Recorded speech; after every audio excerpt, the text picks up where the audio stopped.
días.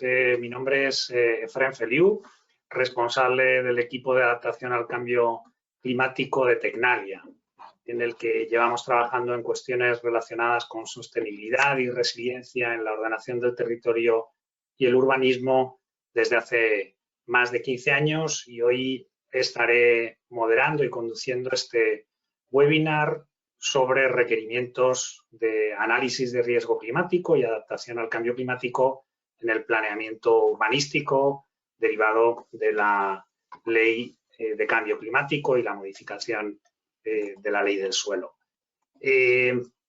Vamos a tener como objetivo en este breve webinar abordar, ¿no?, el evidente reto de la integración de la perspectiva de la adaptación al cambio climático en el planeamiento urbanístico, viendo cuáles son esos requerimientos, ¿no?, derivados de esas novedades en la Ley de Cambio Climático y Ley del Suelo, relativamente recientes, presentando sucintamente un planteamiento metodológico basado en estos años de experiencia y práctica, con algunos casos pioneros de referencia en los que hemos estado implicados, teniendo asimismo un ejemplo con más detalle y pasando a tener un debate final.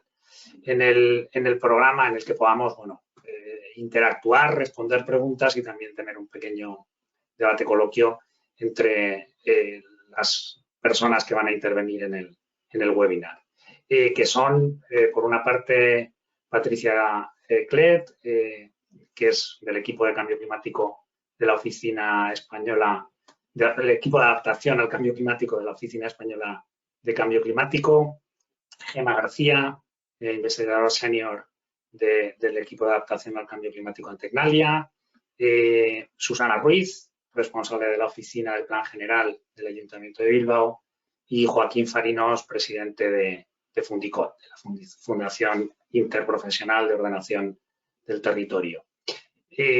Tenemos aproximadamente una hora de intervenciones que vamos a intentar ajustarlas a ese tiempo, con la intención de poder reservar la última media hora para ese debate coloquio, respuestas a preguntas de los asistentes, que gestionaremos a través del chat de la aplicación específicamente habilitado para presentar estas preguntas, que podamos leer y manejar desde esa última media hora de coloquio. La grabación y presentaciones serán enviadas una vez termine el webinar y bueno, pues estaremos en contacto a través de correo electrónico.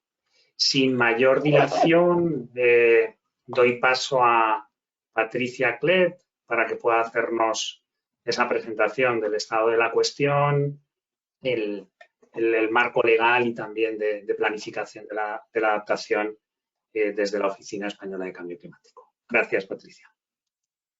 Muchas gracias. Buenos días. Voy de momento a mostrar la presentación y enseguida empiezo.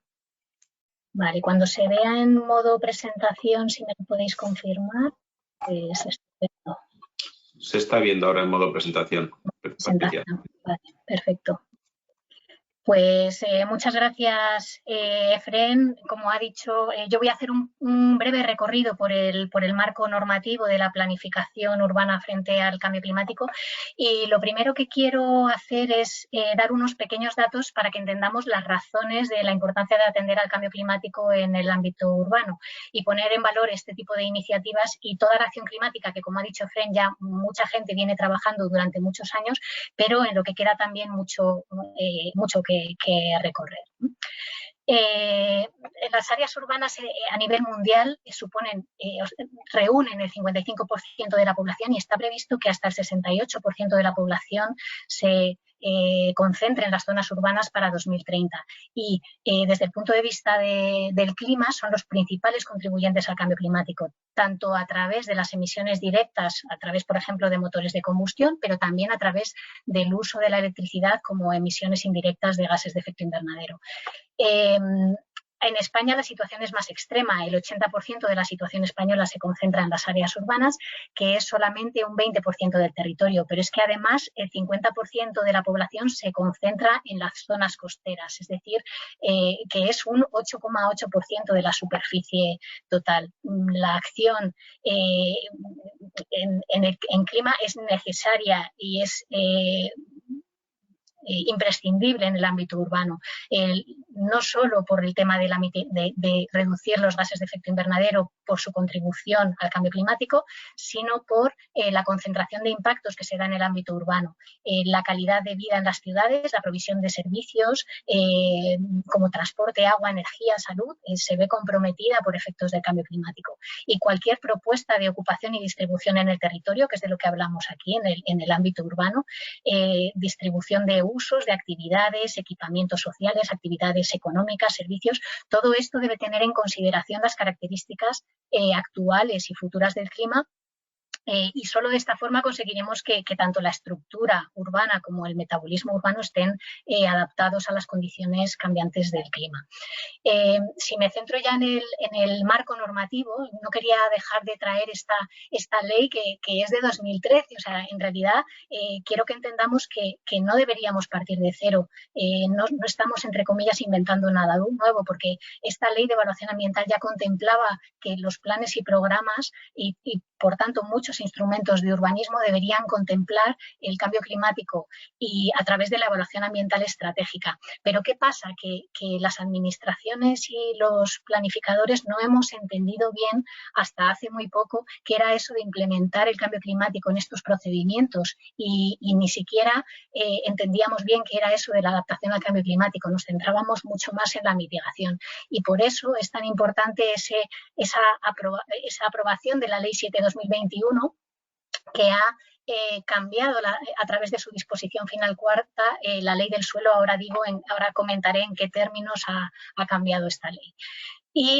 Pero por otra parte, la ley 7/2021 además incluye e incorpora al Plan Nacional de Adaptación como una herramienta de planificación básica a nivel nacional de adaptación al cambio climático, que a través de sus programas de trabajo, que son programas operativos temporales, aquí estamos ahora mismo en el ciclo 21-25, implementa distintas líneas de acción para sus ámbitos de trabajo, que ahora voy a hacer una presentación, una diapositiva donde se va a entender, y se desarrollan medidas concretas. Los cambios que supone la Ley 7/2021 en la Ley del Suelo se centra sobre todo en la atención a, entre otros principios, que indica a la prevención de riesgos naturales y accidentes graves en la ordenación de usos del suelo, y esto supone que se deben incluir los riesgos derivados del cambio climático en estas ordenaciones de los usos del suelo, en la ordenación urbana y territorial.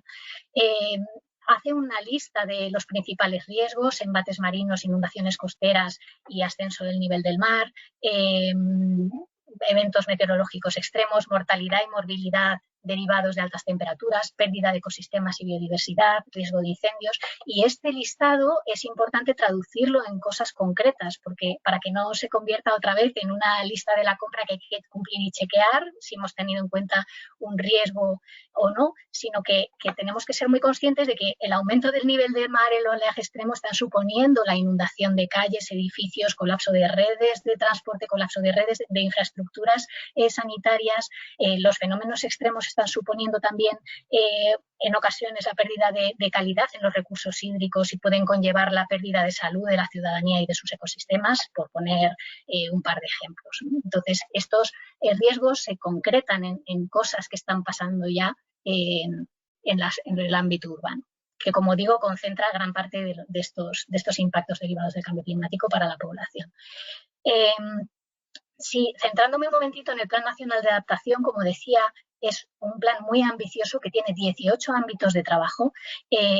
Hay un total de 88 líneas de acción, 4 en el ámbito de ciudad, urbanismo y edificación, y más de 250 medidas a desarrollar desde 2021 hasta 2025. Estamos en mitad de ese periodo. Hay más de 100 medidas, por tirar por lo bajo para no parecer exagerada, pero hay más de 100 medidas ya puestas en marcha de este primer programa de trabajo. Y Con respecto a las líneas de acción en el ámbito urbano, podemos encontrar la importancia de reforzar la vinculación entre la agenda urbana española y el nuevo Plan Nacional de Adaptación como marcos de gobernanza, porque la agenda urbana española tiene uno de sus objetivos específicos, que es adaptar el modelo territorial y urbano a los efectos del cambio climático y avanzar en su prevención. No tendría sentido que documentos estratégicos no tengan coherencia entre sí y no sigan la misma línea de trabajo y no nos hablemos entre nosotros. Es muy importante esta vinculación entre estos marcos de gobernanza. Además, integrar la adaptación al cambio climático en la planificación urbana y territorial, como decía, hay que buscar cosas concretas. Es importante entender cómo la reducción de la permeabilidad del suelo en las ciudades provoca una reducción de la capacidad de absorción del agua que cae, un aumento de la velocidad de esta, un aumento de la torrencialidad, aumenta la probabilidad de inundaciones. Es importante entender cómo la recurrencia de periodos de sequía extrema y como la sequía que estamos viviendo durante largos periodos temporales compromete la organización de muchas ciudades y esto obliga a tomar medidas de distinto orden que ya estamos viendo y algunas son de carácter estructural. Y también incluye líneas de acción como integrar la adaptación al cambio climático en el sector de la edificación y la comunicación, divulgación y participación en el ámbito urbano. Para terminar ya mi presentación, unas ideas para la reflexión. En primer lugar, las dificultades de la adaptación frente a la mitigación, porque no puedo dejar de decir que la mitigación es una línea de acción muy conocida y bien definida y las acciones de mitigación se abordan con relativa facilidad con planes de gestión de energía, con planes de eficiencia energética, de rehabilitación de viviendas, de energías renovables, etcétera. En cambio, la adaptación necesita una mirada más transversal y una integración de una amplia gama de sectores. Y la adaptación es un campo más reciente, aunque, como decía Efren, ellos llevan trabajando 15 años en adaptación, no es tan habitual y requiere una labor pedagógica y también tiene un alto grado de incertidumbre y eso es una dificultad añadida para implementar la adaptación. Por otra parte, la necesidad de avanzar en las evaluaciones de riesgos que nos van a dar un diagnóstico de la situación. ¿Por qué ha sido tan difícil la aplicación de la Ley de Evaluación Ambiental? En parte por esta incapacidad de realizar diagnósticos de riesgos frente al cambio climático. Porque estos análisis son complejos, hay que manejar escenarios, hay incertidumbre, pero ya se están desarrollando herramientas, como comentaba Efren. Creo que esto es un escenario maravilloso para dar a conocer ese tipo de acciones que ya se están desarrollando. Tecnalia además ha desarrollado una metodología con la colaboración de la oficina que se va a publicar a lo largo de este mes para la evaluación de riesgos frente al cambio climático.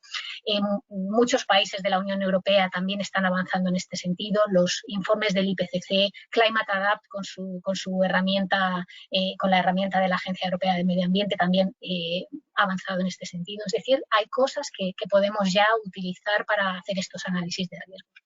Por otra parte, también quería, a modo de reflexión, decir que esta normativa, este cambio, es una oportunidad. Las normas, si las vemos como algo accesorio, que es como entre comillas, y perdonad la expresión, como un marrón o otra historia que tenemos que atender, que la ley del suelo incluya la necesidad de atender los riesgos climáticos en la planificación territorial y urbana es una oportunidad para mirar nuestras ciudades de otra manera, para repensarlas, para revisar el espacio urbano y garantizar la sostenibilidad de los usos en un escenario de cambio climático. Esto va a evitar pérdidas y daños a futuro que económicamente va a ser muy importante para nuestras ciudades. Por otra parte, es necesario absolutamente garantizar la coherencia entre políticas de adaptación y mitigación y con otras políticas sectoriales. No tiene sentido hablar de reducción de gases de efecto invernadero, de adaptación al cambio climático, si no miramos la contaminación atmosférica como si fuese otra burbuja. Hay que dejar de mirar las políticas como burbujas y entendemos que en la administración hablamos mucho de competencias porque necesitamos tener un ámbito de trabajo en el que trabajar, pero es muy importante hablar cada vez más de responsabilidades compartidas, además de estas competencias. Y ya, por último, dado el riesgo climático que se cierne sobre las ciudades, sobre cientos de millones de personas que viven en estas áreas urbanas, en España menos, pero muchos millones de personas viven en las ciudades, no podemos dejar de mirar la urgencia, el carácter urgente de la acción climática en adaptación al cambio climático. Y aquí lo dejo. Muchas gracias. Pues muchísimas gracias, Patricia, por ceñirte al tiempo. Solo llevamos el retraso acumulado en el inicio, por hacer una exposición clara, ¿no?, de cuál es ese marco normativo y por, en tu parte de reflexiones finales, haber puesto sobre la mesa algunas claves, ¿no?, para el debate y para avanzar en esta materia. A mí me gustaría mencionar cómo has incorporado la evaluación ambiental. Hoy no nos va a dar tiempo a entrar en detalle, pero es un elemento clave y que puede ser de ayuda. Como has mencionado, has llegado a la escala de edificación. El planeamiento tiene que ver con también las condiciones de edificación. Has mencionado la mitigación, un ámbito diferente, pero que requiere de ir integrándose progresivamente con la adaptación, la importancia de la evaluación de riesgos, y esperemos que el material que se va a publicar recientemente ayude, ¿no?, por lo menos a avanzar en generar un marco mínimo. Y me quedaría con un mensaje importantísimo de tu presentación: oportunidad. La adaptación al cambio climático no es ni más ni menos que recuperar el principio de precaución y avanzar en una aproximación genuina de sostenibilidad integral y por lo tanto, oportunidad de seguir avanzando en ese reto. Muchísimas gracias, Patricia. Damos el paso a Gemma. Vas a ver que de manera natural, porque tampoco hemos revisado las presentaciones, pero va a tocar y a profundizar en algunos de los aspectos que has mencionado. Gemma, adelante. Muchas gracias. Muchas gracias, Efren, y efectivamente creo que voy a reforzar muchos de los mensajes que Patricia ya ha lanzado, lo que me alegra, porque creo que estamos entonces en línea con los mismos mensajes que nos lanza la Oficina Española. Así que, bueno, buenos días a todos y a todas. Voy a tratar de a navegar un poco por las metodologías y recursos que utilizamos en Tecnalia desde esos años, ¿no?, que llevamos trabajando en el tema de la sostenibilidad y más recientemente en la adaptación al cambio climático, pero será una vista de pájaro, ¿no?, porque es complejo el profundizar, pero creo que puede ser interesante tener toda la visión desde la gestión de riesgos hasta la adaptación y cómo vamos trabajando desde Tecnalia en esos diferentes pasos. Me gustaría empezar, pues bueno, por ver un poco lo que nos dicen los expertos, ¿no? Los expertos nos hablan de una urgencia, que mencionaba ya Patricia, una urgencia en la acción para reducir esas emisiones de gases de efecto invernadero y mantener al planeta por debajo de los 2 grados, ¿no? Esto es lo que nos dice el Acuerdo de París, pero sí que también nos lanzan los expertos la necesidad incluso de hacer esfuerzos para llegar al 1,5 grados, porque la diferencia entre 1,5 grados y 2 grados en lo que tiene que ver con los impactos territoriales es muy importante, ¿no? Sabemos que se puede duplicar la disminución del recurso hídrico y se podría duplicar la población expuesta a olas de calor con esa diferencia de 0,5 grados, con lo cual la urgencia está ahí. Esa urgencia nos habla de mitigación, que sigue siendo necesaria, pero es insuficiente y es cuando la adaptación se hace imprescindible, como también nos comentaba Patricia. Y además porque los expertos, en el último informe del IPCC del 2022, nos dicen que incluso si se cumplieran todos los esfuerzos mundiales por reducir las emisiones y fuesen eficaces las políticas para reducción de emisiones, puede que sean insuficientes, pues hay algunos impactos que ya son, digamos, inevitables. Digamos que el cambio climático se deriva de unas interacciones muy complejas entre clima, sociedad y naturaleza y va a conllevar un cambio progresivo en patrones de temperatura y precipitaciones que ya se está produciendo y una mayor frecuencia y severidad de los eventos extremos que ya todos conocemos y que dependerá también de la zona geográfica y que requiere una gestión de riesgos. Pero un tema muy interesante también es que no solamente se van a hacer, digamos, más extremos, más frecuentes y más severos determinados fenómenos a los que ya estamos acostumbrados o algo que ya recibimos, sino que van a aparecer nuevas amenazas y nuevos riesgos en zonas en las que no se da. Y eso que es un tema a tener en mente. Un tercer mensaje que nos lanzan los expertos a través desde la estrategia de adaptación al cambio climático, por ejemplo, y a nivel europeo y todas las misiones relativas a cambio climático, es la importancia de la escala local. Ya nos adelantaba Patricia, pues bueno, los entornos urbanizados son corresponsables de las emisiones de gases de efecto invernadero, pero también son sistemas socioecológicos que van a sufrir, ¿no?, en mayor medida los impactos adversos derivados del cambio climático, porque son sistemas que están muy artificializados, muy industrializados, en muchos casos se supera su capacidad de acogida, derivan en espacios degradados que además los convierten en espacios más vulnerables, con menos capacidad de respuesta ante un impacto, y además vemos en entornos costeros, como nos comentaba Patricia también, que la exposición puede incluso crecer más que la propia amenaza. Nos encontramos con espacios que incluso tienen un crecimiento en población, ¿no?, en esas zonas que están expuestas, más que lo que sería la subida del nivel del mar, por ejemplo, ¿no?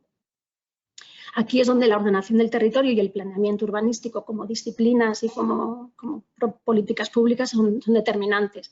Las administraciones locales tienen las estructuras, las políticas y la confluencia de competencias que pueden, ¿no?, aportar soluciones, bien para reducir la exposición y la sensibilidad, hablamos de población, infraestructura, actividades económicas a una determinada amenaza, para minimizar impactos y daños, y también acciones que permitan incrementar la capacidad adaptativa, tanto de la sociedad como también de los ecosistemas, del capital natural, ¿no?, aplicando criterios de protección, preservación y restauración, que se ve que trabajando con la naturaleza vamos a tener una mayor resiliencia. Y por último, también nos hablan de dineros, que bueno, no sé, desde Europa también se nos lanza un mensaje, la Estrategia Europea de Adaptación al Cambio Climático nos dice que ser proactivos en adaptación, es decir, anticipándonos a esos daños y invirtiendo en adaptación, se podría ser más coste-beneficio, ¿no?, digamos, por cada euro invertido en adaptación o en protección contra inundaciones, que es el caso que hemos evaluado, se podría ahorrar hasta 6 euros en costes producidos por los daños derivados.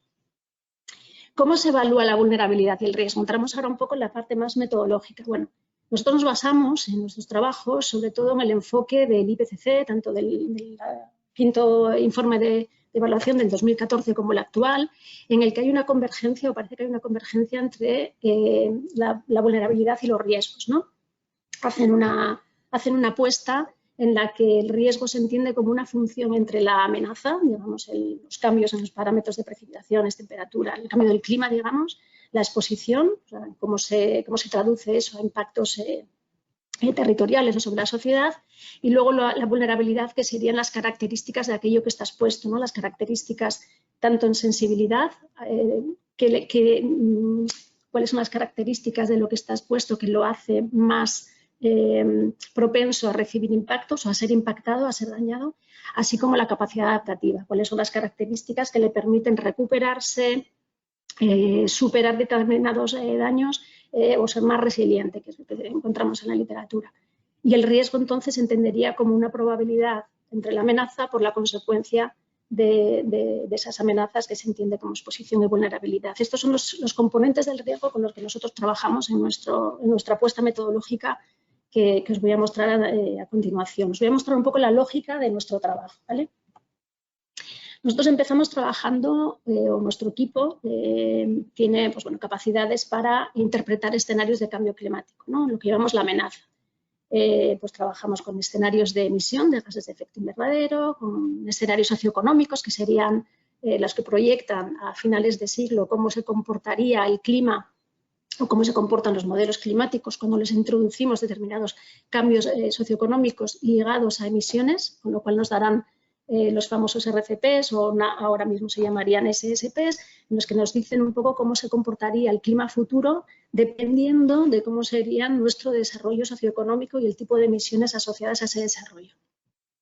Y analizamos tendencias. En el caso, os he puesto un ejemplo de Euskadi, en el que tenemos unos escenarios regionalizados que, bueno, pues que nos dice la distribución de diferentes parámetros, temperatura, humedad y precipitaciones en diferentes periodos temporales hasta finales de siglo, y bajo estos escenarios socioeconómicos y de emisiones diferentes, ¿no?, desde los más optimistas, de cumplimiento de toda la reducción de emisiones posibles, hasta los más pesimistas, que sería seguir la tendencia actual de nuestra civilización. Luego pasaríamos a evaluar los impactos, ¿no?, bien con ejercicios de modelización, no es imprescindible, pero nosotros solemos utilizar ejercicios de modelización para evaluar impactos, por ejemplo, para ver cómo se comportarían las inundaciones, cómo sería la mancha de inundación, el calado, la velocidad de una inundación considerando esos escenarios de cambio climático, cómo serían los deslizamientos, cómo se distribuirían, ¿no?, las temperaturas en una ciudad para poder evaluar el fenómeno de la isla de calor urbana, por ejemplo. Y una vez que tenemos la amenaza y la exposición, pasaríamos a hacer la evaluación de vulnerabilidad y riesgos para tener una priorización y de dónde es más necesario o más urgente actuar. Nosotros normalmente trabajamos, como os explicaba antes, ¿no?, con los conceptos de amenaza, exposición, sensibilidad y capacidad adaptativa. Solemos utilizar indicadores, o sea, que hacemos unas evaluaciones bien cuantitativas o al menos semi-cuantitativas de estos indicadores, y también solemos apostar por un enfoque espacial. Trabajamos con unidades espaciales, bien sean unidades censales, distritos, ámbitos de desarrollo en lo que es a escala urbana, o bien municipios, áreas funcionales o cualquier otra unidad territorial. Pero sí nos parece interesante que el enfoque espacial nos permita también tener una distribución, una priorización de los diferentes niveles de vulnerabilidad y riesgo en una determinada zona. Y con ello pasaríamos a lo que se llama la planificación de la adaptación. Pues aquí es donde se seleccionan las medidas de adaptación, se pueden comparar diferentes alternativas de adaptación, se pueden definir las hojas de ruta y estrategias para su implementación. Aquí es donde se fomenta la integración con instrumentos de planificación urbana, territorial y sectorial, y la gestión y el monitoreo, ¿no?, un poco el seguimiento de la planificación para evitar, por ejemplo, fenómenos de mala adaptación, corregir desviaciones o hacer que nuestra adaptación sea realmente efectiva. Y luego podemos bajar incluso a otra escala, que es la del diseño, desarrollo e implementación de soluciones, cuando ya estamos ya a una escala de proyecto, digamos.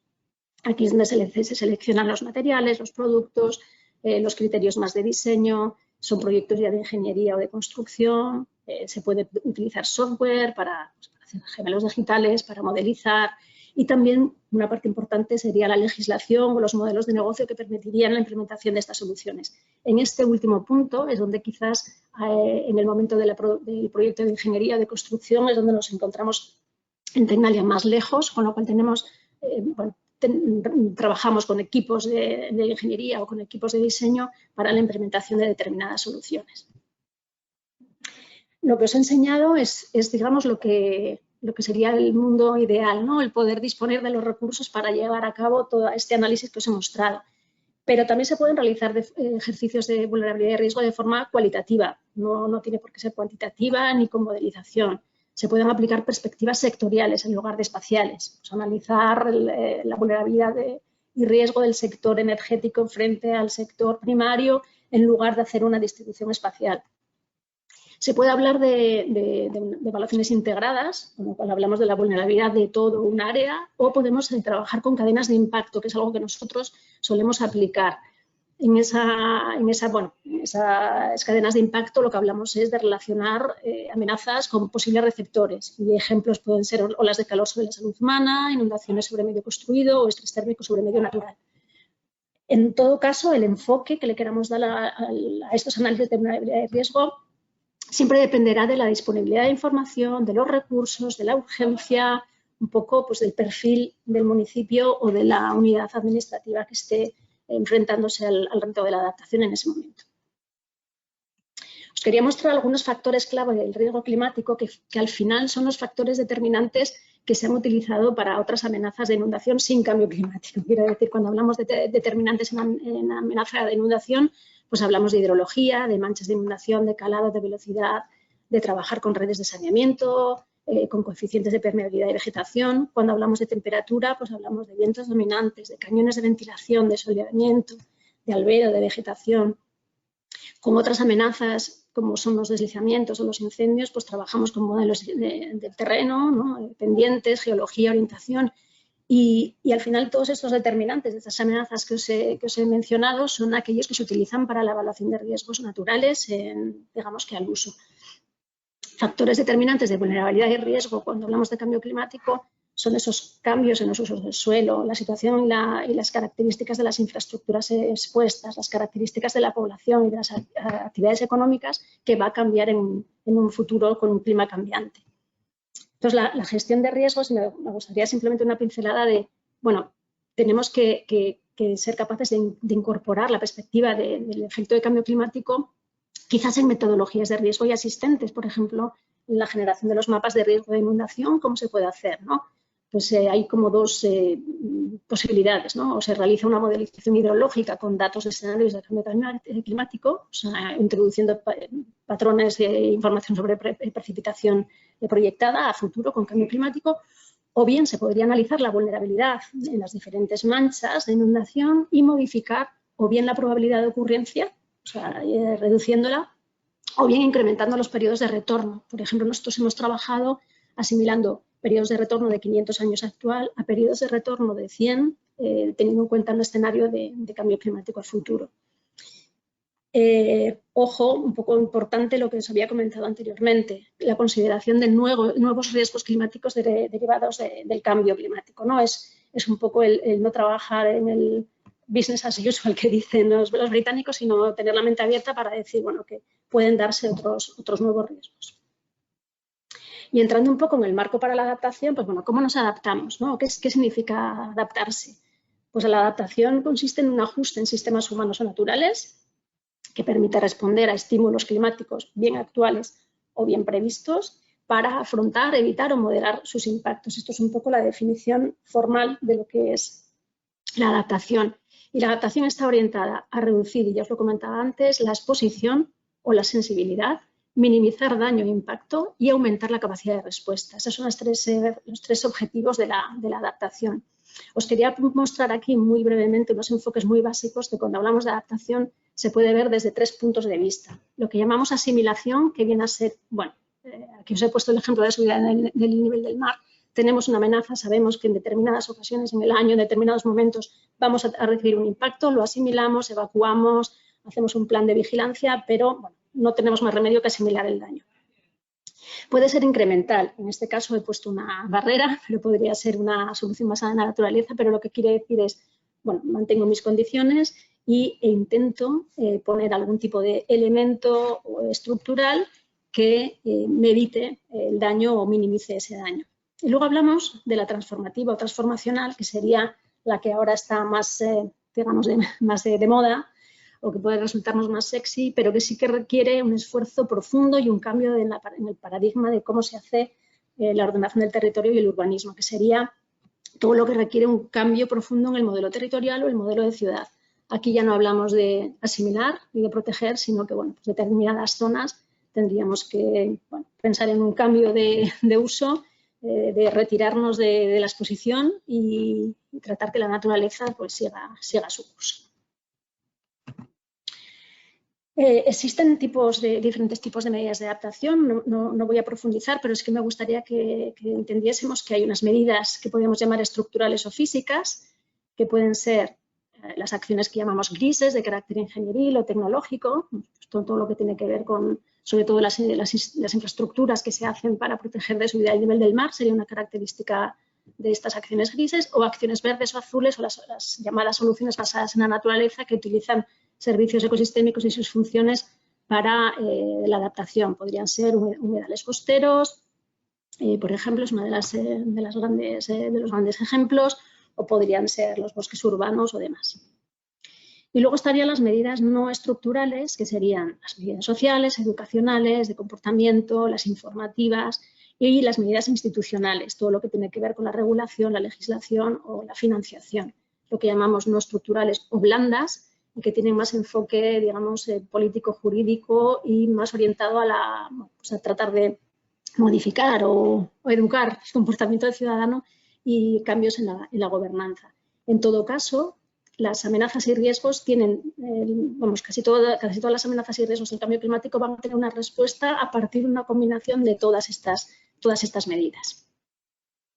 Y un poco viendo lo que, pues la lógica de nuestro trabajo, cuando hablamos de adaptación, pues una vez que identificamos la problemática y sabemos la prioridad de dónde tenemos que actuar y tenemos además esa batería de medidas ya identificada, un primer paso que consideramos crucial es la evaluación de los activos de adaptación. ¿Con cuántos recursos y capacidades disponemos a día de hoy?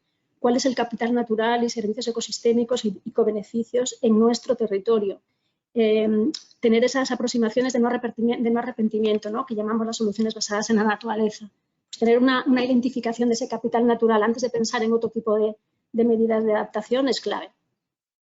Un segundo paso sería la identificación y mapeo de medidas. Pues tener una batería grande, importante, ser ambiciosos a la hora de decir cuáles son las medidas de adaptación, tanto estructurales como no estructurales, que puedan aplicar para solucionar la problemática que tengo en mi territorio, en mi contexto, ¿no? Y luego, importantísimo, el poder hacer una comparativa de alternativas de diseño. Una vez que tengo esta batería y este mapeo de medidas, poder saber cuáles son más efectivas, compararlas y poder tener incluso un análisis de coste-beneficio para saber realmente qué combinación de medidas me va a dar la solución más apropiada. Y por último, y es algo que nosotros trabajamos en los últimos años, es hacer estudios de efectividad microescala ya, bajo escenario de cambio climático, que ya nos puede decir, dentro de una intervención concreta, en este caso lo que estoy proyectando es la intervención en María Díaz de Haro, un proyecto de renaturalización de bastante envergadura aquí en Bilbao, en el que lo que hacemos es, con distintos escenarios de cambio climático, ver cómo los elementos naturales que se han implementado van a reducir el estrés térmico o mejorar, mejor dicho, el confort térmico en esa área de intervención en el futuro y bajo diferentes perfiles de personas, ¿no? Para personas mayores, para personas, para mujeres, bueno, diferentes perfiles que consideramos más vulnerables al estrés térmico. Y por último, entrando a las respuestas desde el planeamiento que se puede hacer desde el planeamiento urbanístico, pues unas ideas muy, bueno, pues un poco para la reflexión, ¿no? Desde el planeamiento general, lo que llamaríamos el planeamiento estructural, un plan general de ordenación urbana, se puede desarrollar cartografía específica de vulnerabilidad y riesgo, que permitiría la priorización. Se podrían regular usos, pues bien desde la clasificación o la calificación o zonificación, y utilizando el concepto de condicionante superpuesto a determinados usos que ya nos viene, por ejemplo, de legislaciones o normativa bueno, pues ya determinada, bien la ley que nos han presentado o en el caso del País Vasco incluso las directrices de ordenación del territorio. También se pueden planificar defensas, bien duras o blandas, para hacer frente a determinadas amenazas, principalmente inundaciones o subida del nivel del mar. Y bien se puede recibir información de otros estudios, como pueden ser los planes de adaptación, los PACES, o aportar desde los planes generales a aportar a otros planes, como puede ser movilidad o emergencias, desde esa perspectiva de cambio climático. Y en el planeamiento de desarrollo, pues bien podemos hacer estudios específicos en ámbitos con riesgos significativos, por ejemplo, que se requieran nada más a partir del plan general, ámbitos que requieran estudios específicos, y Susana Ruiz del Ayuntamiento nos va a poner un ejemplo de este caso. Se pueden estudiar alternativas de planificación, de diseño, para ver cuál es el diseño de adaptación más adecuado. También se pueden utilizar estrategias como la infraestructura verde para informar el planeamiento de desarrollo, y también recomendaciones de criterios de urbanización y de edificación. Todo lo que tiene que ver con la integración de pavimentos drenantes, que nos comentaba antes también en la anterior ponente, o sistemas urbanos de drenaje sostenible, la limitación de usos en planta baja o bajo rasante, la renaturalización de espacios públicos. Bueno, simplemente esta diapositiva, y sin entrar mucho en detalle, decir que en el País Vasco sí que tenemos un enfoque multiescalar o en cascada, que a partir de las directrices de ordenación del territorio que aplican a todo digamos, la escala de la comunidad autónoma, se van derivando una serie de recomendaciones y de criterios de adaptación que van calando en los planes de rango inferior, ¿no? Pues desde la escala territorial hay unos análisis de vulnerabilidad y riesgo para todo Euskadi que alimentan a los planes territoriales parciales, en este caso estoy mostrando el de Bilbao, que ya tiene orientaciones que implican cambios, recomendaciones y criterios a la planificación urbana, en el caso de Bilbao, que a su vez también influye en ámbitos de desarrollo específicos como puede ser Punta Zorroza, hasta llegar al proyecto de intervención que os mostraba en Haro, en María Díaz de Haro me refiero. Y como reflexiones finales, bueno, esto simplemente deciros que también tenemos, muy breve, tenemos experiencias con municipios muy pequeños, con poca disponibilidad de información, poca cartografía, pocos recursos, pero mucho conocimiento de su territorio, en el que hemos aplicado esta misma lógica, pero con pues, evaluaciones cualitativas y de juicio de experto que han salido muy bien y que podéis consultar en la web con casos como el municipio de Retuerta, con casos de éxito. Y como reflexiones finales, un poco para cerrar, pues bueno, algo que ya había mencionado Patricia, ¿no? Ver la obligatoriedad de la ley como una oportunidad. La adaptación es compatible con la práctica urbanística porque la adaptación necesita el urbanismo y viceversa. El urbanismo no puede obviar la necesidad de adaptación. Ser proactivos, aplicar un principio de precaución, incluso pensar en la autolimitación. Cuando hablamos de cambio climático, requiere un cambio de paradigma de cómo estamos viendo el urbanismo, pero es posible y es la forma de evolucionar hacia esa resiliencia climática. El conocimiento de las condiciones específicas de partida de la zona y darle validez al juicio de experto, como os comentaba. Trabajar en sintonía con procesos naturales. Cuando hablamos de esos activos de adaptación nos referimos a la renaturalización, al utilizar el capital natural como nuestro valor de adaptación. La combinación de soluciones de adaptación estructurales y no estructurales, esa combinación que os decía de diferentes medidas para dar respuesta a determinadas amenazas. La sinergia entre adaptación y mitigación, que es imprescindible y que también nos lo ha comentado en la anterior ponencia Patricia.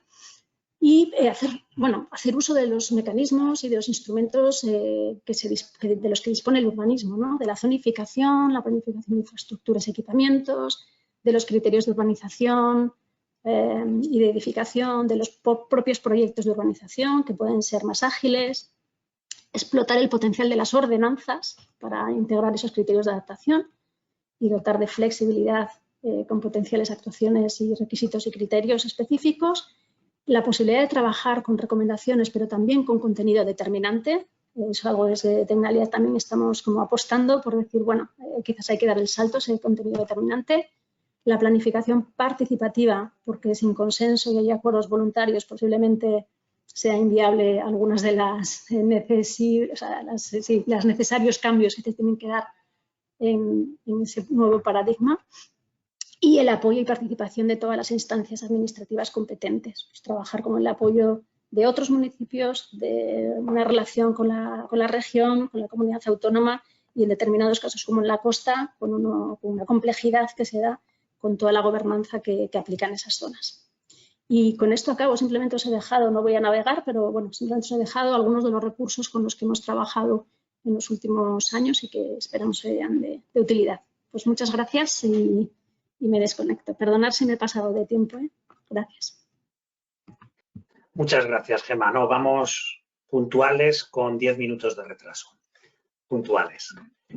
Pero bueno, yo creo que era necesario hacer esta exposición repasando cuál es la lógica de análisis, la cadena de valor de la adaptación al cambio climático, que debe de ser el punto de partida para definir estas posibilidades de actuación que has repasado y que has enmarcado específicamente desde el planeamiento urbanístico, ¿no? Con esta perspectiva multiescalar que has comentado. O sea, que yo creo que has hecho un buen repaso, un buen marco que evidentemente podría, ¿no? Darnos fruto a conversaciones, discusiones para una jornada completa y que esperamos celebrar en breve, como lo comentará Chimo. Así que muchas gracias, Gemma. Pasamos sin mayor dilación a la presentación de Susana Ruiz, responsable de la oficina del Plan General de Bilbao, que nos va a contar la experiencia pionera, porque de hecho empezamos a trabajar en la integración de la perspectiva de adaptación al cambio climático de manera previa a la aprobación de la Ley de Cambio Climático y a la modificación, por tanto, de la Ley del Suelo. Adelante, Susana. Muchas gracias. Bueno, muchas gracias, Efren, y muchas gracias a la organización por invitarme. Lo que os voy a contar va a ser una cosa eminentemente práctica, ¿vale? Porque es cómo estamos trasladando o ejecutando todos estos temas que estáis tratando, todo ese marco, y cómo lo estamos intentando aplicar dentro de la planificación urbana, el plan general y luego los planes de desarrollo. Entonces, sí es importante, para los que no conocéis, es muy breve, pues ver cómo está Bilbao, ¿no? Bilbao está dentro de un área metropolitana a lo largo del estuario del Nervión. Podéis ver ahí la foto. Bilbao se encuentra, bueno, aquí en el centro y son 35 municipios los que componen el área funcional económica metropolitana. Quiero incidir en esto porque yo creo que no solo el planeamiento municipal es importante, sino que el planeamiento territorial y sectorial, en concreto de toda esta zona, sí que tendría que ir más allá de lo que nosotros podamos hacer como municipio. Deberíamos aprovechar un poco toda esta sinergia, ¿no? Incluso en materia de normativa. Y luego, pues en nuestro caso, somos una ciudad muy pequeña, en extensión, 40 hectáreas, y rodeada de montes. Es un agujero cruzado por el valle, cruzado por el río, por la ría, que tiene influencia en las mareas, y nuestros riesgos mayores, aparte del viento, que es muy impredecible, nuestros riesgos mayores son las inundaciones y la isla de calor en ciertas zonas que están muy densificadas. Es una ciudad con muy poco verde y con mucho efecto isla de calor, muy dura, muy impermeable. Entonces, antes de llegar al plan general, voy a hacer un inciso en dos antecedentes muy importantes para nosotros que nos han permitido después trabajar en el plan general, en los que ha participado Tecnalia activamente, y son los dos proyectos europeos. Uno es el Ramsés, proyecto europeo del programa europeo FP7, que luego se convirtió en el Horizon 2012-2017. Aquí no tuvimos una implicación tan grande porque no fuimos socios, fuimos caso de estudio con otras 8 ciudades, 7 ciudades, éramos 8, y se desarrollaron diferentes instrumentos para adaptación al cambio climático. Entre ellos, Tecnalia elaboró un mapa de clima urbano, que es el que tenéis ahí en la imagen del centro, que nos ha venido muy bien después para analizar riesgos y poderlo introducir en el plan general. Se modelizaron diversas calles y espacios públicos, cambiando materiales en detalle, como ha contado Gema antes, y también se hizo una biblioteca de clasificación de densidades urbanas en función de anchos de calle, alturas de edificios, etc. Pero nuestro proyecto más importante, en el que sí fuimos caso de estudio y además fuimos socios también, fue el proyecto RESIN, que financiado por la Comisión Europea a través del programa Horizon 2020. Había 4 ciudades caso de estudio: Bilbao, París, Bratislava y Manchester. Y hubo hasta 17 socios: Teneo, Fraunhofer, ICLEI, Tecnalia, el BC3, etc. Duró 3 años y medio, de 2015 a 2018, y fundamentalmente lo que hicimos es un análisis, nos permitió elaborar un plan de adaptación específico para la ciudad, al área de medio ambiente, y a nosotros incluir la adaptación al cambio climático dentro del plan general. ¿Cómo se hizo? Bueno, pues se analizaron 3 cadenas de impacto en el análisis de riesgo. Se utilizaron las inundaciones sobre los edificios construidos, la isla de calor sobre la salud y la precipitación extrema sobre infraestructuras de transporte. Pues a partir de este mapa de clima urbano que habíamos desarrollado en Ramsés, también pues el estudio de inundabilidad fluvial que ha realizado URA, la Agencia Vasca del Agua, etcétera. Y luego para la vulnerabilidad pues se cruzaron muchísimos datos, pues de alturas de edificios protegidos, edades de las personas, metros cuadrados de parque, infraestructuras de transporte, coches que había en la ciudad, etcétera.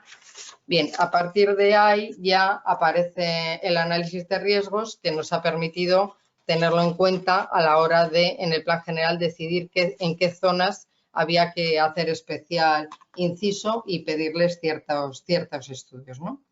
Entonces, ahora vamos con nuestro plan general. El plan general se empieza en 2009 y se aprueba en 2022. Hemos tardado 13 años en hacerlo. Aquí veis un poco la imagen del plan general de Bilbao, que lo que os puede dar pistas es sobre qué tipo de ciudad tenemos. En gris, digamos que están los suelos consolidados o con alguna planificación urbana, y sobre lo que teníamos que decidir en el plan general, nuevos suelos de actuación, digamos, pues son los que veis en naranja. Es decir, tenemos una ciudad absolutamente consolidada en la que vía urbanismo, vía transformación urbana, es muy difícil actuar, ¿no? Casi toda la ciudad está consolidada y no se va a mover en los próximos 20-25 años.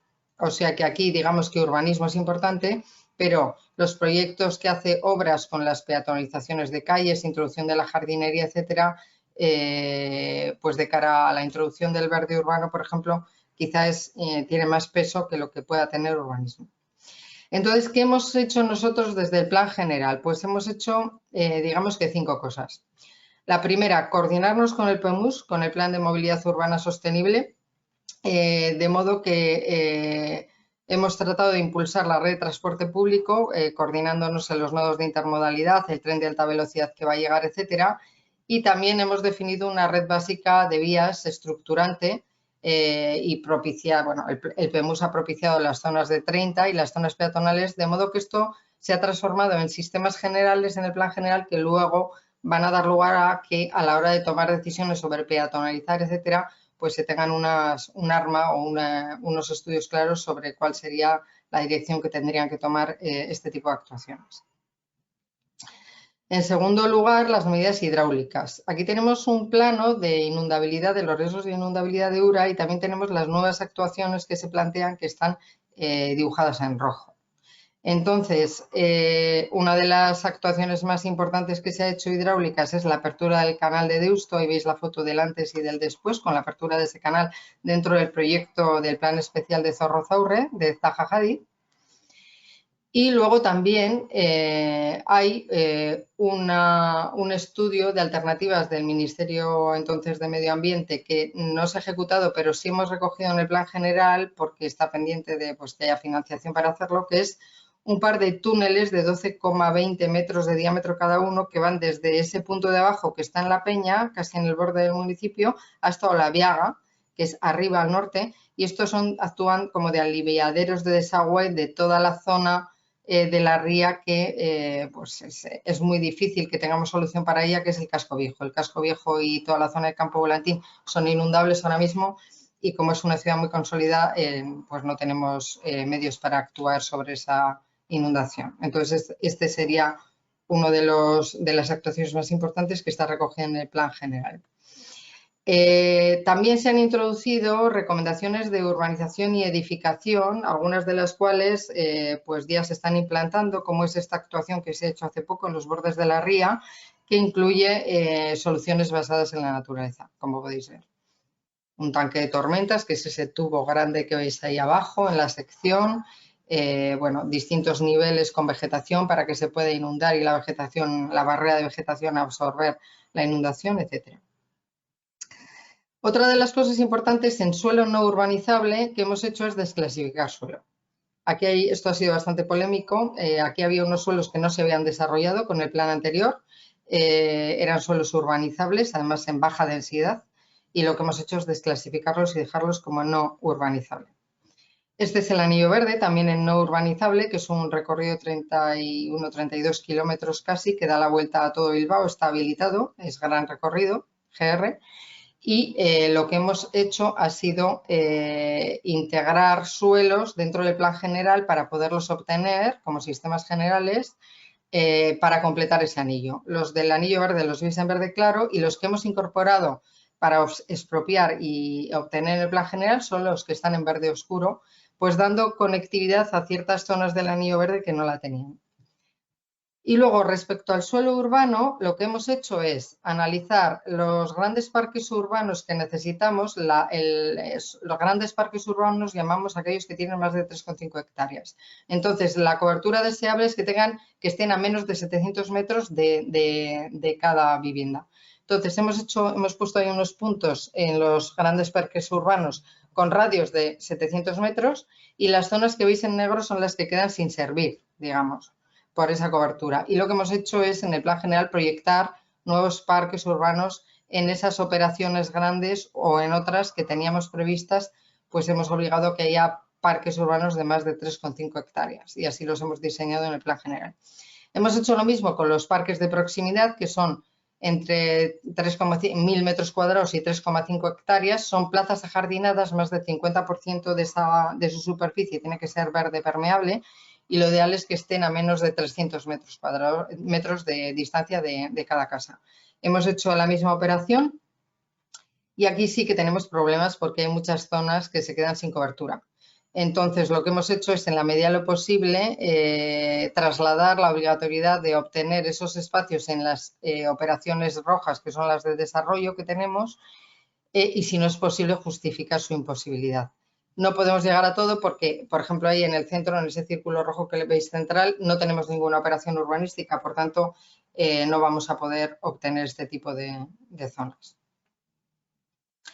Bueno, otra de las cosas que se han hecho, y esta es la más importante y es la que refería Gema, es en 6 de los grandes desarrollos urbanos que vamos a tener a futuro, que están remitidos a planes especiales, les hemos pedido estudios específicos, que son los estudios que veis aquí. A Lorita Punta Zorroza les pedimos estudios de inundación fluvial y escorrentía superficial.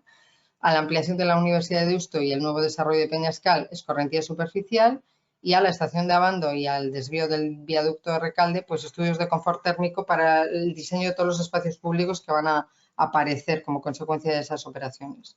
Os voy a contar muy brevemente lo que está pasando en Peñascal, que es la que tenemos más desarrollada. Se ha hecho un estudio de escorrentías de las laderas y esto se ha trasladado en el plan especial a un estanque de tormentas que queda fuera del ámbito, que probablemente no se haga todavía porque no puede costearlo el ámbito, pero está apuntado para intentar conseguir fondos europeos y en algún momento hacerlo. Y luego, dentro del propio ámbito, el estudio de escorrentías nos ha permitido diseñar como medidas de urbanización obligatorias, no como recomendaciones, sistemas de drenaje urbano sostenible de determinadas formas, regulados como ordenanzas de urbanización. Entonces, esto es muy interesante porque lo importante es que no se queden en recomendaciones. Yo lo que estoy viendo es que todo lo que hacemos como recomendatorio, pues se usa o no se usa o vete a saber qué, ¿no? Sin embargo, cuando lo metemos, aunque sean 2 o 3 cosas como normativa obligatoria dentro de los planes específicos de desarrollo, hay que cumplirlo y ahí sí que pues es el modo efectivo, ¿no? Digamos, de que se convierta en realidad. Y luego, por último, ya la Ley de Cambio Climático. La Ley de Cambio Climático se aprueba en el momento, en abril, entra en vigor en el momento en el que estábamos entre la aprobación provisional y la definitiva del Plan General. Estaba aprobado provisionalmente, pero no está aprobado definitivamente. Entonces, el Plan General tiene que adaptarse a la ley, tiene que dar cumplimiento a la ley y, bueno, dentro de las obligatoriedades que traslada la ley al plan general, las tenemos aquí. Una es la consideración de los riesgos derivados del cambio climático y efecto isla de calor.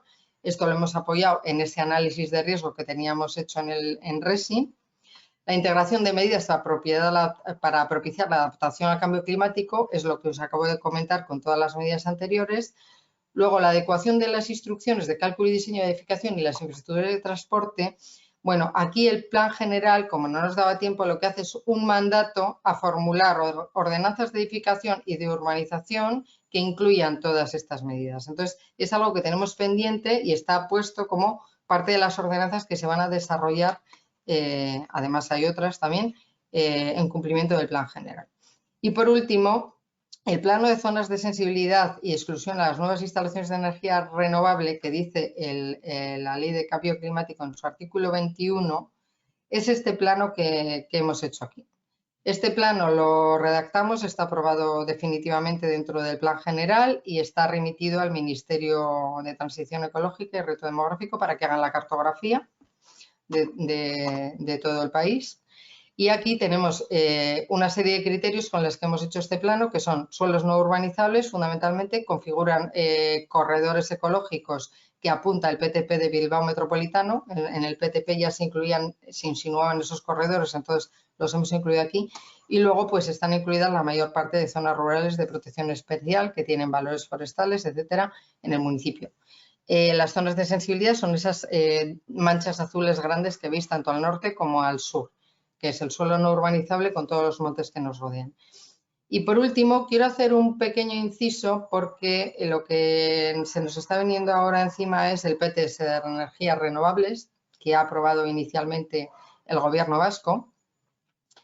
Está recién aprobado y tenemos que ver cómo nos influye porque, claro, aquí se están solapando 2 competencias distintas de escalas muy parecidas, que son las energías renovables y la biodiversidad, ¿no? Entonces, el PTS de energías renovables nos está diciendo, bueno, identifica las zonas para el aprovechamiento energético renovable. En concreto, a Bilbao lo que nos afecta es la energía eólica a gran escala, porque la solar obviamente no nos toca, ¿no? Y en esa regulación de implantación que está haciendo el PTS, hace un plano de zonas de localización, de zonas seleccionadas para poner este tipo de instalaciones de gran escala, y parte están en zonas que nosotros tenemos categorizadas como sensibles por la biodiversidad, de ese plano que os he enseñado antes, ¿no? Entonces, el PTS lo que está diciendo es que en las zonas que ellos proponen, directamente con un proyecto de ejecución y con independencia de la categoría de ordenación que tengan esas zonas en el plan general, se pueden poner, ¿no?, este tipo de instalaciones. Entonces, bueno, estamos mirando a ver cómo nos va a afectar, en qué medida podemos hacer una alegación nosotros y ver a ver cómo podemos integrar este PTS. Entonces, no sé si me he pasado de tiempo o no. ¿Cómo vamos de tiempo? En hora. En hora, pues vale. seguimos manteniendo los 10 minutos puntuales de retraso. O sea que vamos bien. Vale, entonces lo que yo diría es que los retos y perspectivas de futuro que vamos a tener van a ser, en primer lugar, por lo menos en nuestro municipio, lo que yo leo, aunar perspectivas municipales, que distintos áreas del ayuntamiento estamos trabajando con la misma cosa, pero no acabamos de conectarlas todas. Esto es una deuda pendiente nuestra. Y luego también un compromiso municipal tiene que ser importante a nivel político, que vaya permeando, ¿no?, y traslade de modo más efectivo a las áreas municipales todas estas indicaciones. Recursos sí hay. Yo creo que igual la necesidad más importante es la de trabajo transversal, pero recursos entiendo que sí hay, incluso europeos, etcétera. Igual se pueden incluso hacer pequeñas cosas de sensibilizar a la ciudadanía con pequeños proyectos, ¿no? No hace falta que sean grandes, para que luego eso tenga traslado en una visión holística.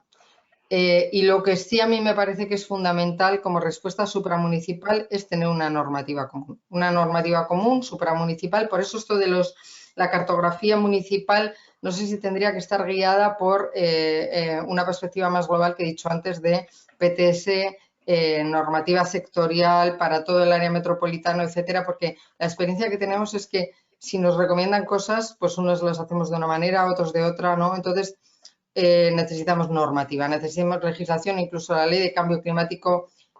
Yo habría pedido que fuese incluso con más obligaciones, supongo que no ha sido posible, ¿no?, que tenga más obligatoriedades y que nos traslade, pues que nos ate un poco más en corto, porque yo creo que es el modo más efectivo de poder cumplir con todo esto. Bueno, y esta es mi visión. Muchísimas gracias. Muchísimas gracias. Bueno, y aportación importante. Muchas gracias. Vamos a ver si nos quedan unos 15, 20 minutos para el debate. Susana, si alguna de estas cuestiones que has planteado al final las podemos hablar entre todas las panelistas, porque son cuestiones fundamentales. Me gustaría llamar la atención sobre el carácter eminentemente práctico de la experiencia que has contado, Susana, que es una experiencia pionera en el ámbito español y definitivamente muy completa, ¿no? Y muy completa, nos gusta siempre invitarte y escucharte, porque es un claro ejemplo de cómo se pueden, a través del planeamiento urbanístico, desplegar medidas de adaptación al cambio climático de diferente tipo y muy complementarias, desde la desclasificación de suelo, el desarrollo de normativa y ordenanzas, desde una perspectiva más soft, ¿no?, por decirlo de alguna forma, más blanda, pero también la planificación de grandes infraestructuras como es el bypass, ¿no?, para reducir la amenaza de inundación, el peligro de inundación, una gran infraestructura integrada en el plan general, pero también el despliegue de otras medidas estructurales blandas basadas en la naturaleza, como es el anillo verde o toda la red de parques, ¿no? Con lo cual, uno de los puntos importantes de esta experiencia es esa combinación y despliegue de medidas de diferente tipo. Y otro aprendizaje que nos parece fundamental es cómo desde el planeamiento general se pueden requerir estudios específicos, se requiere el análisis en profundidad de la problemática relacionada al cambio climático en ámbitos de desarrollo, en ordenación pormenorizada, en los planes especiales, que luego tienen fruto en el diseño de medidas específicas. Nos estabas comentando los SUDs específicamente en Peñascal u otras grandes infraestructuras de protección. Con lo cual, mensajes clave, combinación de medidas y luego articulación de esa perspectiva multinivel desplegada a través del planeamiento. los retos de integración sectorial, tanto de otras políticas no municipales, transversalidad interna, desarrollo normativo, desarrollo reglamentario, son cuestiones que si nos da tiempo en el debate veremos. Sin más dilación, damos paso a Joaquín Farinós, presidente de Fundicot, precisamente para hacer una reflexión final y lanzar un anuncio en estos 2 años que lleva vigente, ¿no?, la ley de cambio climático y, por tanto, la modificación de la ley del suelo con la consideración del riesgo climático y la adaptación desde el planeamiento urbanístico. Chimo, por favor, adelante. Hola, ¿qué tal? Muy buenos días a todas. Bueno, gracias a Tecnalia, a Efren y a Gemma por la invitación. La verdad es que ha sido un placer escucharos, ¿no?, tanto a Patricia, a Gemma y a Susana en sus diferentes intervenciones. Resulta, en fin, estimulante, ¿no? Conforme iban hablando se me ocurrían algunas cuestiones que podría seguramente comentar, pero no quiero abusar del tiempo más con el retraso que llevamos. En cualquier caso, sí que insistiría en una cuestión importante a mi modo de ver, ¿no? Yo creo que en todos los casos creo que se ha hecho referencia a un problema de la coordinación y la organización en la toma de decisiones, y eso nos lleva directamente al papel que puede jugar la planificación territorial y urbana, que en muchas ocasiones se considera como una política sectorial más, pero en realidad debería ejercer esa labor de coordinación a los diferentes niveles, ¿no? Me asombraba bastante escuchar lo que decía Susana sobre el nuevo plan sectorial que ha lanzado el País Vasco, porque ni siquiera el Ministerio, cuando plantea las instalaciones de renovables, en especial las fotovoltaicas de más de 50 megavatios, nunca da por supuesto que esto está exento de un ajuste a lo que sería el planeamiento territorial y urbanístico, ¿no? Es decir, está sometido necesariamente a esa planificación y habitualmente los municipios siempre tienen esa capacidad de determinar espacios de valor que al menos figuren o formen parte de un inventario de elementos patrimoniales de valor que seguramente pueden exigir algún tipo de vigilancia, ¿no? Respecto del comentario que hacía Patricia al inicio, a ver, era la cuestión, ahora no recuerdo, sí, del tema de la evaluación ambiental estratégica a la que se refería. Entiendo que, bueno, la historia digamos, de la adaptación y la necesidad de incorporar los riesgos a la planificación no es algo nuevo, ¿no? Como ella misma comentaba. Desde la directiva que seguía ya por el 2007-2008 a la directiva Marco del Agua, se obligaba a tener unas cartografías de espacios fundamentalmente de inundación, ¿no?, dentro de las diferentes cuencas hidrográficas. Yo creo que la evaluación ambiental sí permite la integración desde hace ya bastante tiempo, incluso antes de la revisión un poco light, ¿no?, que se hizo para simplificar y atenuar los procedimientos en la evaluación del 2013, en la anterior, en la primera que se formuló ya por principios de los años 2000, pues ya permitía el hecho de incorporar el cambio climático si uno quería hacerlo, ¿no? Es decir, es una costumbre que no es habitual en nuestro espacio, pero que sí está considerada desde hace ya bastante tiempo como una especie de mainstream a lo largo del tiempo. El programa AQUA, que elaboró en su momento el Ministerio de Medio Ambiente por el tema de la sequía y un poco el tema de la desalinización, etcétera, ya incorporaba, las desaladoras como opción alternativa al trasvase del Ebro, que era tan polémico, ¿no? Ya incorporaba en sus criterios de evaluación y selección de alternativas, los efectos del cambio climático esperables, ¿no? Y Gemma, yo creo que da muy bien en el clavo, ¿no? A mi modo de ver, yo creo que ahí no nos podemos basar sobre todo y exclusivamente en la secuencia o los datos o las series históricas, porque a día de hoy las cuestiones son como bastante distintas, ¿no? Es decir, el cambio climático introduce unos nuevos escenarios que nos tienen que invitar a tratar de hacer prospectiva y buscar otro tipo de información y otro tipo de proyecciones, incorporando también a la población, y de ahí esas relaciones entre lo que sería agenda urbana con los, digamos, programas o planes piloto que se han venido desarrollando y que yo creo que a nivel municipal también pueden ser un elemento como bastante importante desde el punto de vista de la restauración o del mantenimiento de los valores y la infraestructura verde, ¿no? Que es otra de las cuestiones sobre las que podríamos insistir, ¿no? Yo creo que hay un escenario dibujado, como suele pasar en nuestro país, al menos de la experiencia que yo tengo a lo largo de estos años, es que al final cada uno coge pues digamos de las principales ideas o tendencias que vamos estando atravesando, formulando desde las diferentes instancias, fundamentalmente de organismos internacionales y de las directivas europeas. Cada uno se coge lo que quiere. Entiendo, digo cada uno, me refiero a quien tiene competencia para poder hacerlo. No estoy hablando solo a nivel ministerial, de la Administración General del Estado, sino de las comunidades autónomas que tienen determinadas competencias, muy especialmente en materia de ordenación territorial, y los municipios a nivel urbanístico. Falta, a mi modo de ver, es algo que venimos reclamando por activa y por pasiva, una necesaria coordinación interinstitucional, interdepartamental. Y eso creo que Susana lo dejaba bastante claro desde el punto de vista más operativo, no tanto retórico, ¿no?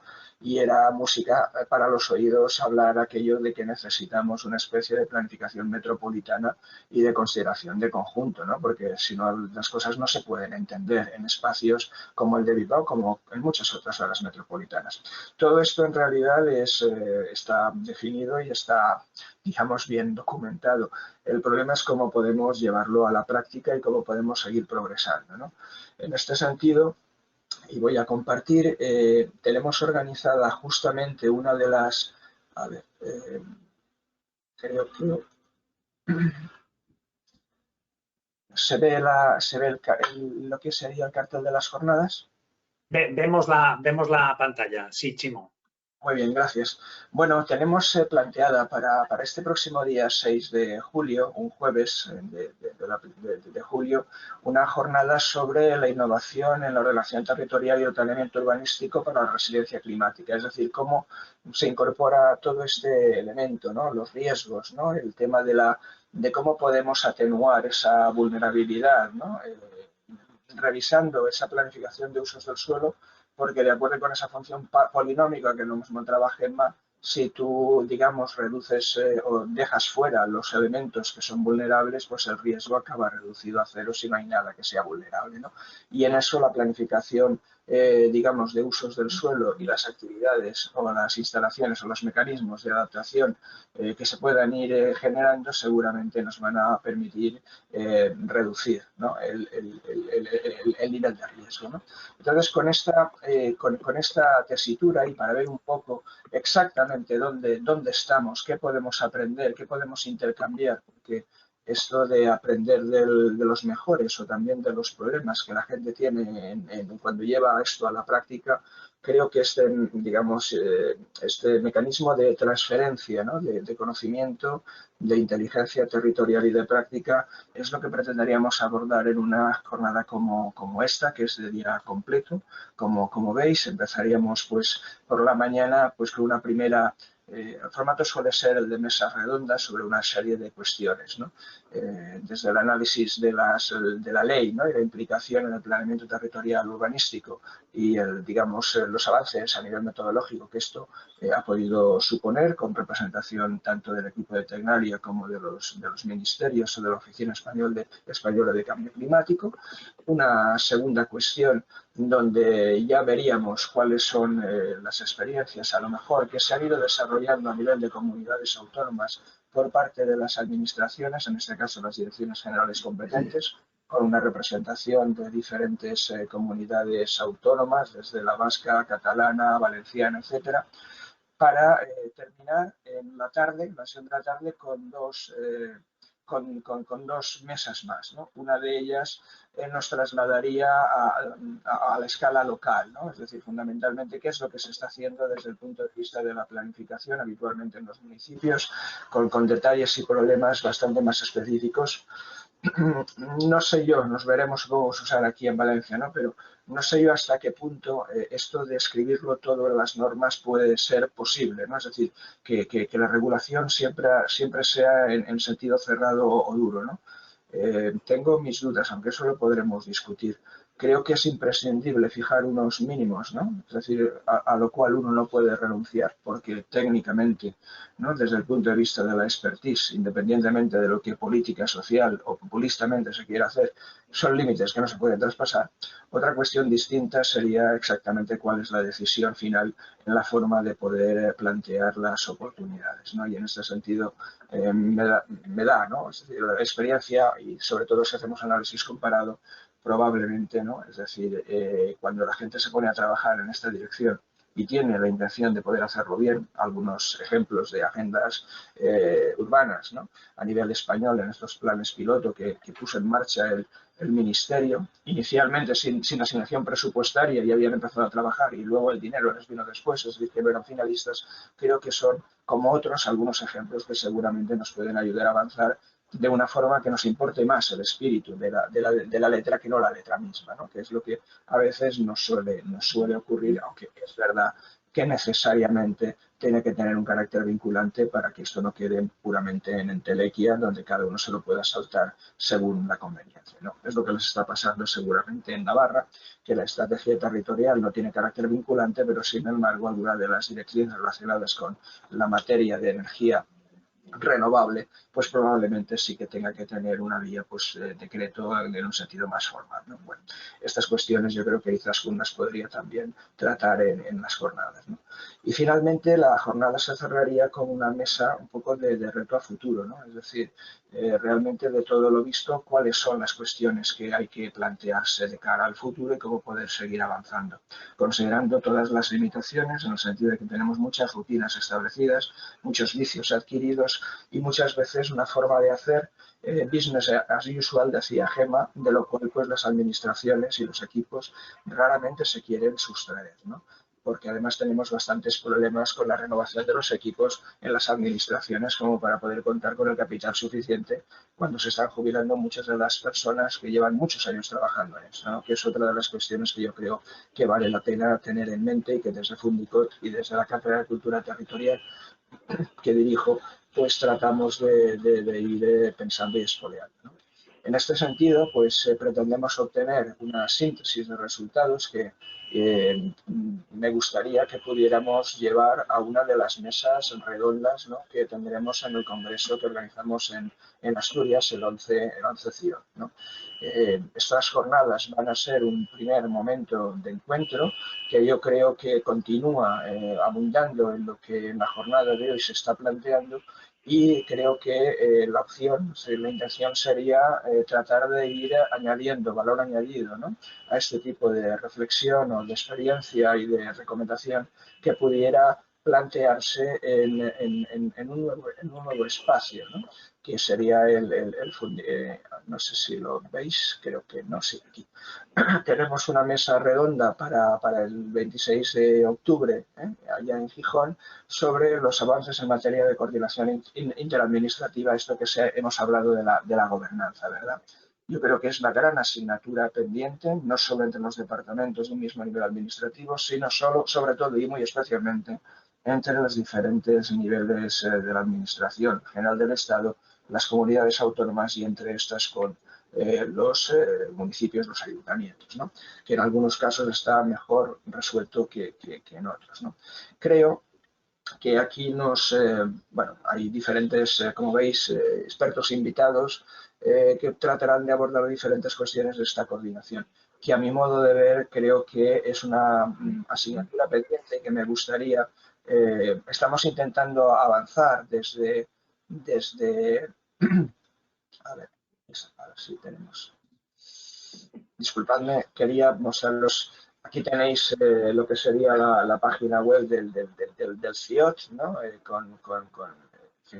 esa dirección tan cortita donde podéis consultar el programa y todo lo demás, creo que, decía, necesariamente debemos de ir abundando hacia una mayor coordinación interinstitucional. En este sentido, también os anticipo, ¿no? Os doy la primicia de que estamos trabajando desde Fundicot para tratar de hacer un acto conmemorativo del 40 aniversario de la Carta Europea de Ordenación del Territorio. Os mantendremos informados si las cosas salen como tenemos prevista, con un acto como bastante importante en una plaza como muy, digamos, muy significativa, ¿no? Dentro del conjunto español. Así que intentaremos caminar, digamos, en esta dirección que desde Fundicot y desde la cátedra, os decía, venimos trabajando desde hace ya bastante tiempo, ¿no? Entonces, bueno, estáis invitados, será en Valencia, en alguna de las instalaciones de la Universidad de Valencia. No está todavía decidido por motivos de agendas y congresos que también hay en la ciudad exactamente dónde podríamos realizarlo, pero seguramente va a ser un espacio de encuentro entre todos donde podamos discutir y reflexionar sobre experiencias, transferir conocimiento y básicamente pues aprender, ¿no? Es decir, intercambiar como se hace muchas veces en muchos sitios, ¿no? Desde el Senado alemán hasta Interreg o Interag, ¿no? Entonces, bueno, como siempre me he alargado demasiado. Fran, discúlpame, pero bueno, quería... No te preocupes.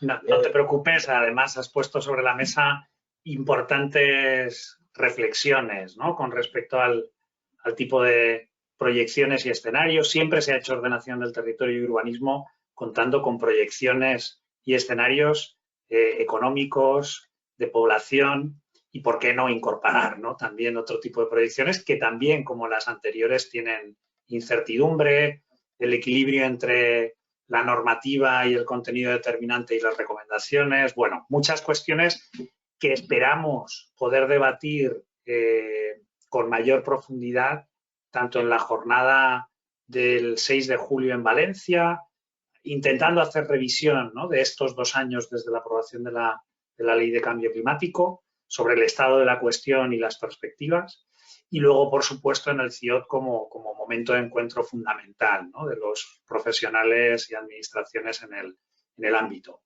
Para cerrar, porque vamos a intentar mantener el tiempo, yo invitaría a Patricia, Gemma y Susana, y Chimo también, mantente, ¿no? Con la cámara participando en estos minutos finales. Que por favor encendáis la cámara. Yo os voy a pedir, Chimo ha planteado ya algunos retos y ha puesto sobre la mesa. Susana también ha puesto sobre la mesa algunos retos y necesidades. Os pediría para cerrar esta ronda que de manera breve, tanto Patricia como Gemma, ¿no? Podáis lanzarnos algunas ideas claves sobre estos retos y necesidades y perspectivas, ¿no? Desde vuestro punto de vista, de manera telegráfica, seguiremos debatiendo el 6 de julio en Valencia. Que nos podáis hacer esas aportaciones vosotras dos, Patricia y Gemma. Y luego, Susana, hay preguntas, ¿no? en el chat específicamente dirigidas, ¿no? A la experiencia pionera e importante del Ayuntamiento de Bilbao en dos sentidos, ¿no? Uno, en poder profundizar un poquito más en esa relación transversal interdepartamental en este proceso. Yo creo que específicamente no en todos los años de elaboración del plan general, sino en lo relativo a cambio climático, ¿no? Cómo se han articulado esas relaciones transversales y cómo se han trabajado.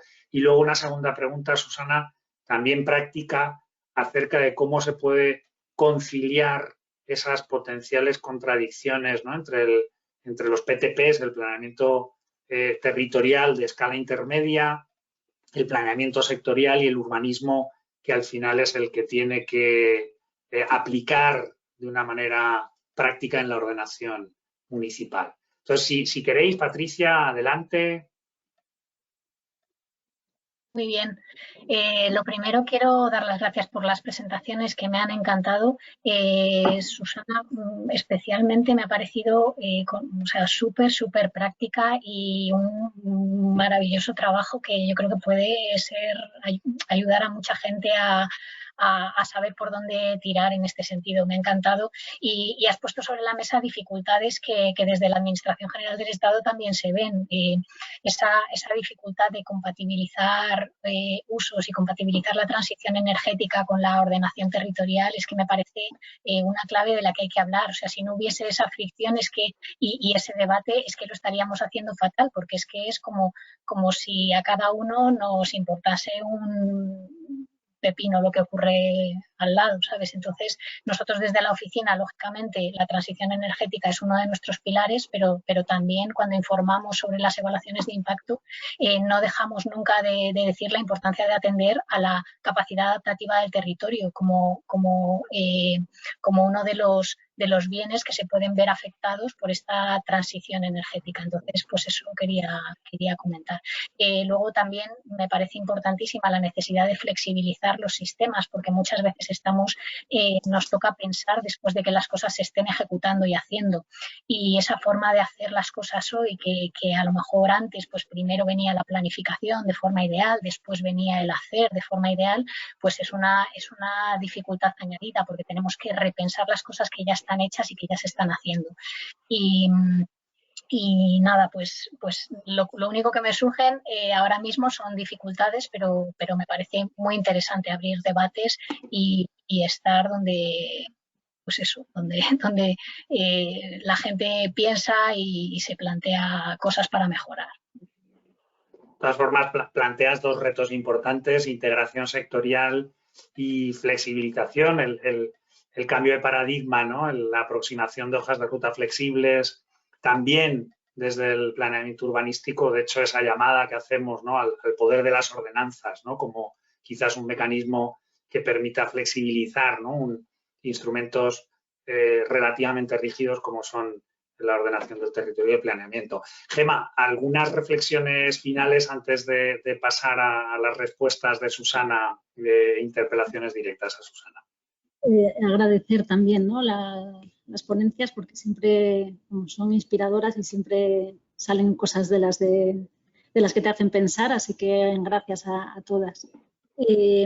Por no repetir lo que ya habéis comentado, ¿no?, yo, por ejemplo, podría resaltar la importancia de conocer bien los activos de adaptación, ¿no?, de un buen conocimiento de los procesos naturales y de los ecosistemas de los que se disponen, pensando que son activos de adaptación, no solamente gestionar los riesgos desde la problemática, sino ver el territorio y las oportunidades de ese territorio para adaptarse. O sea, no es la conservación por la conservación, es la conservación, la restauración y la puesta en valor de determinados espacios porque tienen un valor o un beneficio en adaptación. Ese sería uno de los mensajes.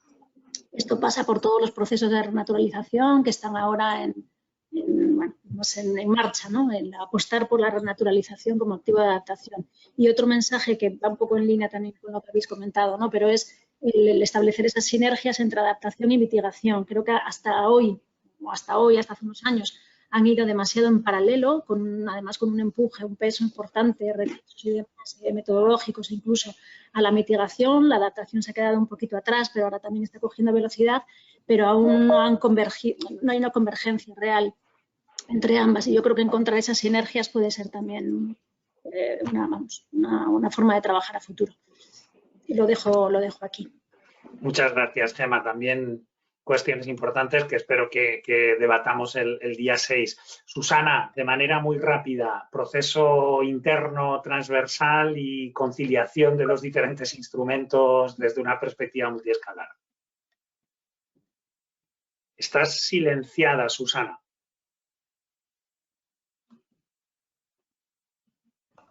Tanto en Ramsés como en Resin hemos trabajado con medio ambiente, de la mano de la subárea de medio ambiente en todo el proceso. De hecho, éramos los dos, urbanismo y medio ambiente, quien ha asistido y ha acudido a todas las jornadas y se ha trabajado esto.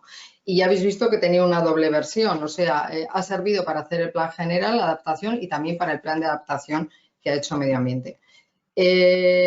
Con el resto de departamentos, fundamental, con salud es todo muy fácil. También hemos tenido intercambios, aunque parece más indirecto, estamos empezando a meter también estudios de salud dentro del propio planeamiento municipal, estudios de impacto. No tenemos todavía normativa en la comunidad autónoma, pero ya estamos haciendo ese tipo de cosas, ¿no? Y con obras y servicios también lo que hacemos es, cuando nosotros en los planes especiales estamos tomando una serie de decisiones de urbanización, por ejemplo, los SUTs de Peñascal, en este caso, pues primero hablamos con obras, con el servicio de agua y de saneamiento del ayuntamiento, y que van a ser los que van a mantener después todas estas urbanizaciones. Y les decimos, ¿os parece adecuado que se implanten este tipo de soluciones o jardinería? ¿Os parece adecuado que se planten este tipo de especies o este tipo de jardines aquí? Y ellos nos dan su opinión, que en general suele ser favorable, salvo concretas excepciones. Es decir, nosotros proponemos y ellos nos responden. Sin embargo, con medio ambiente el trabajo no es de proponer y responder, sino que ha sido totalmente horizontal y de la mano en todo momento. Igual también por el modo de funcionar que tiene el ayuntamiento, los departamentos, el presupuesto que tiene cada uno, etcétera, ¿no? Nuestro ayuntamiento está funcionando así, pero me consta que en cada ayuntamiento funciona de manera totalmente distinta, ¿no? Es una peculiaridad, digamos, de este ayuntamiento. Respecto a conciliar, bueno, yo, Chimo, sigo manteniendo que la normativa nos salvará y es fundamental regular porque, por ejemplo, la Ley de Medio Ambiente lo que nos dice es preferentemente en esas zonas de sensibilidad no se implantarán energías renovables. Al poner preferentemente, pues de aquí vienen los molinos eólicos y se pueden poner ahí porque es preferentemente, ¿no? Y esto nos lo encontramos constantemente a diario. Bueno, en el plan general ha sido exactamente una batalla campal, digamos, de distintas administraciones superpuestas, cada una hablando de su libro. Esto es un plan general de cualquier ciudad, ¿no? Por ejemplo, las antenas de telecomunicaciones son de interés general, me imagino que igual que las energías renovables y, por tanto, como es un interés general, pues se deberían de poner en cualquier sitio. Pero luego puede venir otro ministerio que puede ser, bueno, puede ser aviación civil, que diga, no, hombre, pero no me vas a poder poner una antena ahí porque es muy alta, entonces tiene riesgo para los aviones, pero yo puedo poner la antena donde quiera. Ya, pero entonces este tipo de confrontaciones que se dan entre distintas administraciones con competencias sectoriales solapadas en el territorio, pues se dan constantemente en el urbanismo y en la ordenación territorial. Posibilidad pues de conciliar entre esas administraciones porque no hay una que pueda más que la otra, pues no sé si será el resultado de ciertos pactos políticos o lo que sea, ¿no?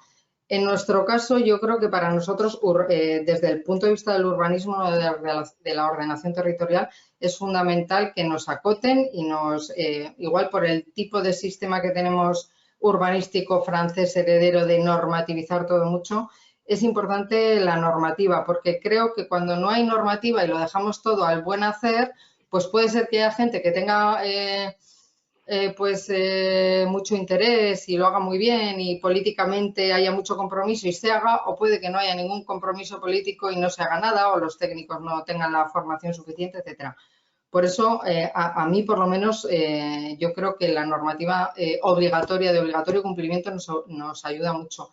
Y yo en los planes especiales a lo que aspiramos un poco es a que, aunque haya 3, 2 o 1, artículo, uno solo, que obligue a algo, para nosotros es fundamental porque misión cumplida, hemos conseguido que eso se traslade y se vaya a hacer de facto, ¿no?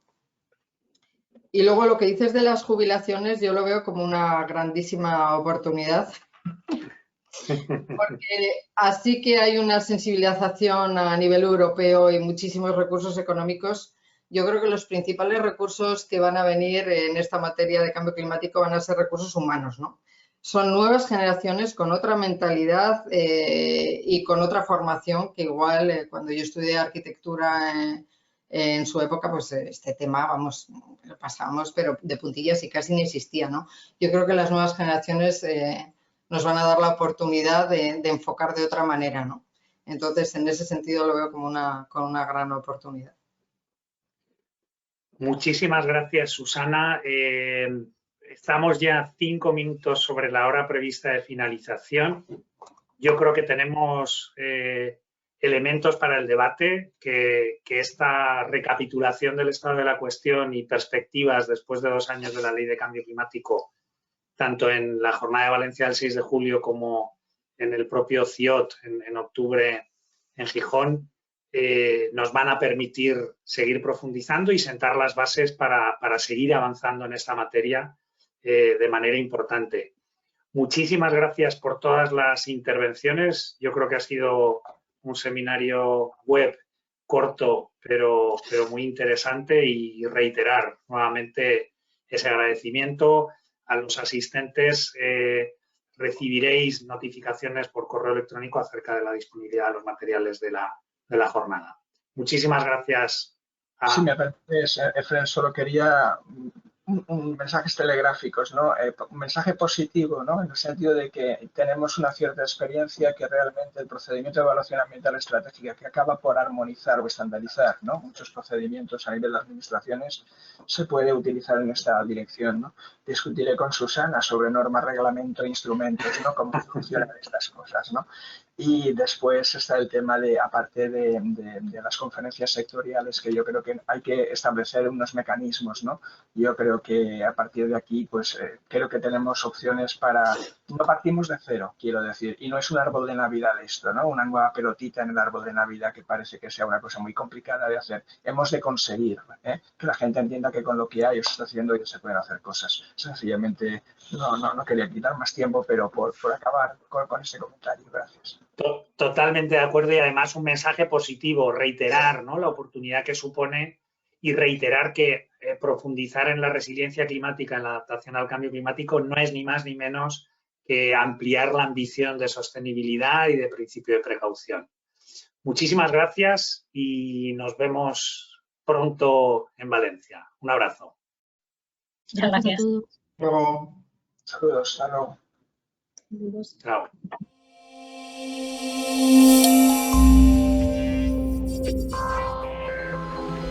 Thank you.